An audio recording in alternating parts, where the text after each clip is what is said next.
فتولى عنهم وقال يا قوم لقد أبلغتكم رسالات ربي ونصحت لكم فكيف آسى على قوم كافرين.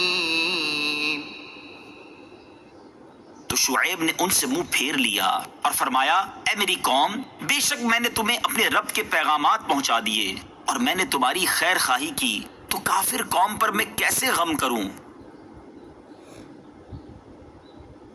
جب حضرت شعیب علیہ السلام کی قوم پر عذاب آیا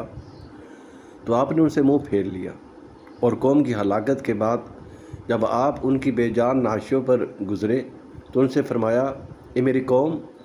بے شک میں نے تمہیں اپنے رب کے پیغامات پہنچا دیے اور میں نے تمہاری خیر خواہی کی،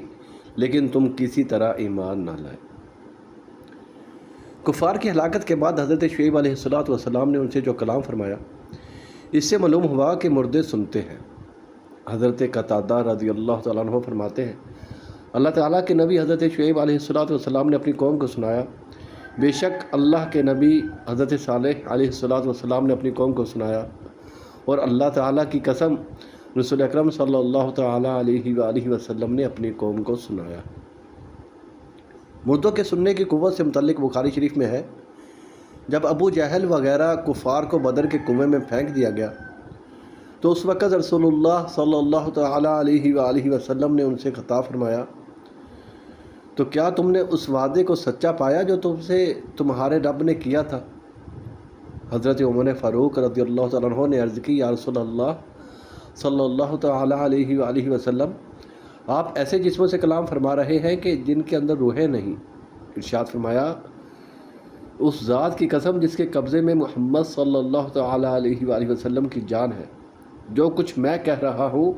اسے تم ان سے زیادہ نہیں سنتے۔ پچھلی امتوں کے احوال اور ان پر آنے والے عذابات کے بیان سے مقصود صرف ان کی داستانیں سنانا نہیں، بلکہ مقصود نبی آخر الزماں صلی اللہ تعالیٰ علیہ وآلہ وسلم کی امت کو جھنجھوڑنا ہے۔ ان کے سامنے ان قوموں کا حال بیان کیا گیا ہے کہ جن سے عرب کے لوگ واقف تھے، جن کے کھنڈرات عربوں کے تجارتی قافلوں کی گزرگاہوں کے ارد گرد واقع تھے، جن کی خوشحالی، بالادستی اور غلبہ و اقتدار کی بڑی شہرت تھی،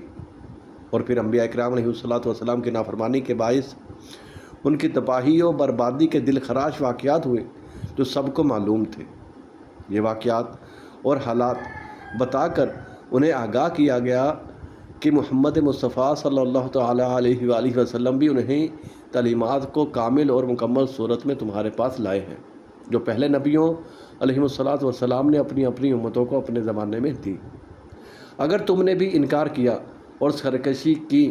روش اختیار کی تو یاد رکھو تمہارا انجام بھی وہی ہوگا جو پہلے منکرین کا ہوتا آیا ہے۔